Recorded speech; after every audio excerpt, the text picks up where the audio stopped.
student voice and choice through the pandemic and beyond. High rates of exclusion and low rates of completion of secondary education are one of the main problems faced by educational systems in Latin America. In 2018, on average, only 62% of Latin Americans had completed their secondary education at the age of 24. Uruguay is not an exception. In fact, Uruguay is below the average for the region on this matter. In 2018, Uruguay had a graduation rate of only 50% of students, that is, 10 percentage points below the regional average. There seems to be a positive tendency, however, showing a slow increase in the percentage of students that graduate from high school in Uruguay. We can't yet confirm a positive tendency, but interestingly, as you can see in the graph, the past year 2020, exceptional as it was, shows a somewhat more important increase in the graduation rate, the percentage of students who complete high school, that is, all levels of mandatory education for Uruguayan students. An open question is the pandemic related to this change? We certainly need to wait and keep analyzing the situation from different perspectives in order to answer this question. But what do we do in the meantime? Although educational exclusion is a complex and multi-causal phenomenon, student boredom and demotivation are among the main factors associated with dropout, which in turn affects the motivation of teachers who feel frustrated by not achieving the expected results.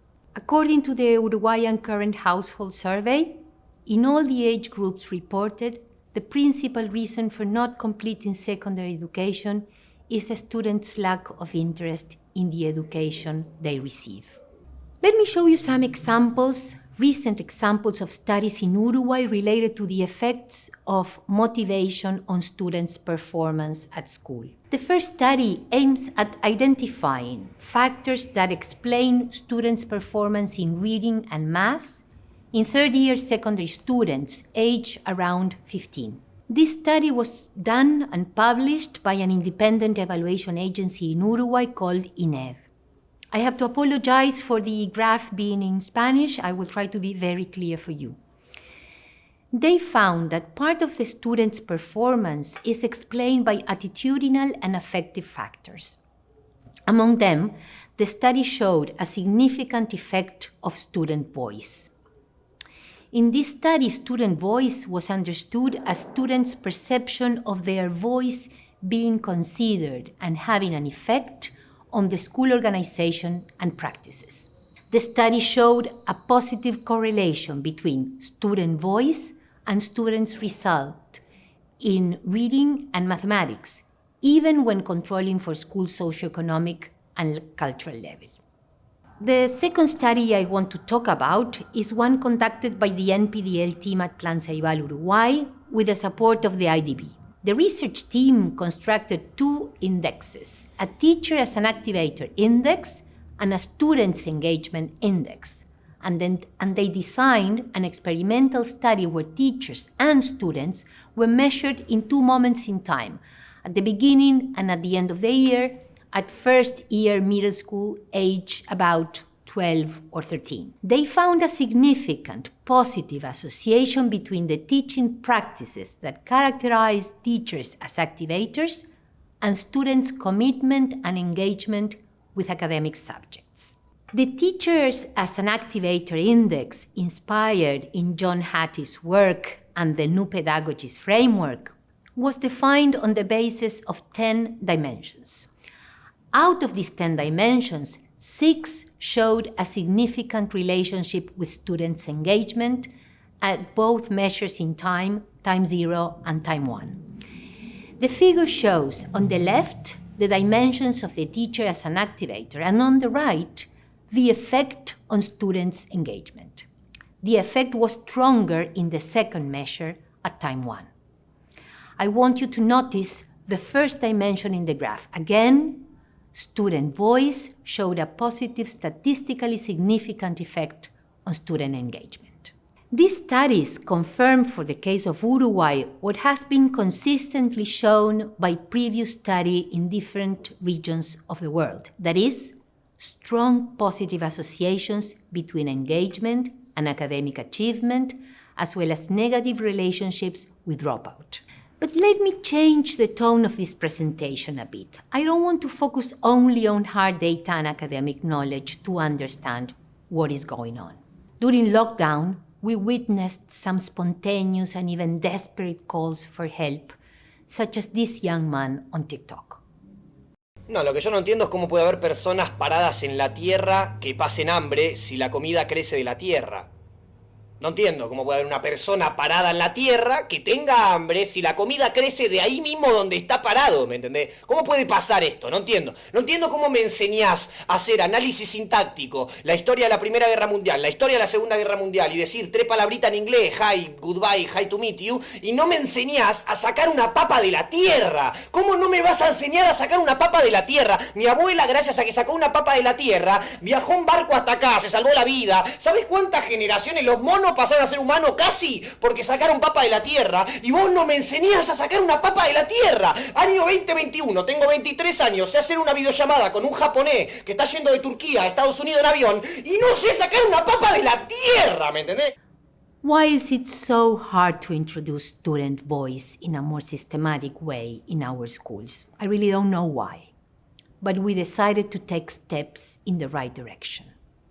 With the previous data in our minds, the Papa de la Tierra boy in our hearts, and a deep understanding of the NPDL framework, we organized a series of student forums. NPDL forums are organized, structured, and well-prepared Zoom meetings for students to exchange ideas and proposals about how they would like their schools to be. Some of the questions addressed were: what was hard about remote learning during the pandemic? What did you lose and what did you gain? How do you want to be evaluated? During the pandemic years 2020 and 2021, we ran a series of forums with students of different ages across the country. Initially, we thought of the forums as an emergency and exceptional strategy to hear their voice during lockdown. It was also an invitation for adolescents to get organized in order to collect their classmates' opinions and present them in a professional way to an audience composed of students of other schools and authorities of education. At the beginning, all the topics were directly related to the pandemic. But at some point in the process, which is still going on, we realized that the forums were a powerful tool to amplify student voice beyond the pandemic. Following Reich and Meta, we took the tumultuous changes in schooling during the pandemic as an opportunity for reflection and reinvention. We need to know our students holistically, their lived experiences in and out of the classroom, their home situations, their backgrounds, interests, families, and their hopes. And at the end of the day, the most important question was, what would you like to learn at school? We won't be able to hear all the responses that came out from the forums, but let me show you a couple of testimonies transcribed about what they don't like and a short video about what they would like to learn, extracted from the two last forums with middle and high school students that took place this past June.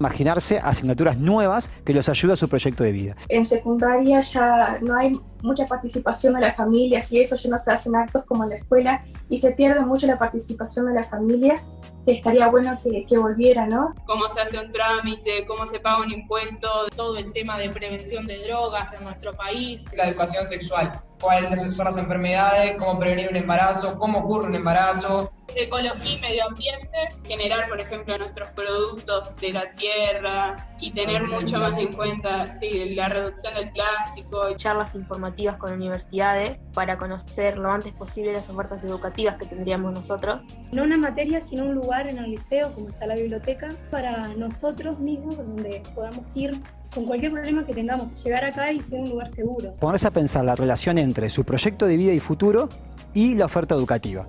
incluso proponiéndoles pensar materias nuevas. La materia que estuvimos trabajando se llama oratorio. Es una materia que nos ayude a expresarnos en clase, una materia para no tener vergüenza a la hora de hablar. Es la materia de orientación económica, una materia que te enseña a cómo administrar tus ingresos, cómo armar tu currículum para poder trabajar, y para mí tiene que ser una materia obligatoria porque eso haría que nuestra sociedad esté más preparada para el futuro. Tenemos la materia hogar, que es relacionada principalmente a cuando nos independicemos, algo básico sobre cocina, algo básico sobre carpintería, plomerías, electricidad, algo que nos pueden ayudar, por ejemplo, de los primeros auxilios. Un taller donde vos vas y desarrollás tu creatividad, por ejemplo, el tocar un instrumento.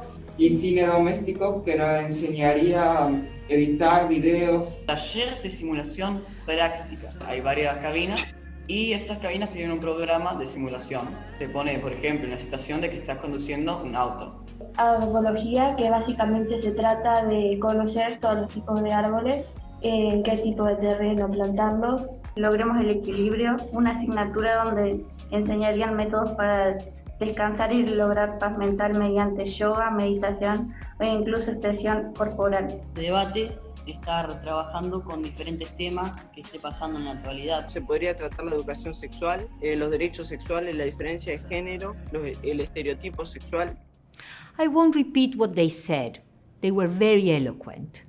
Just want to bring what resonates after listening to their voices.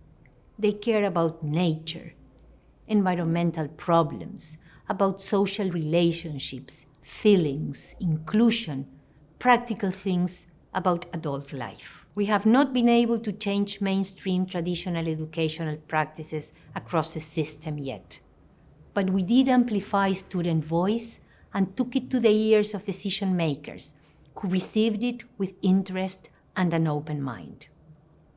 As Michael, Joanne, Max, and Mag have said, student voice matters. Adolescents make sense of the world and their critical role in it by having a voice and processing their understanding with others. Stop telling, start asking, listen more. The only way of sustaining this vision in the longer run is a competency-based approach to learning.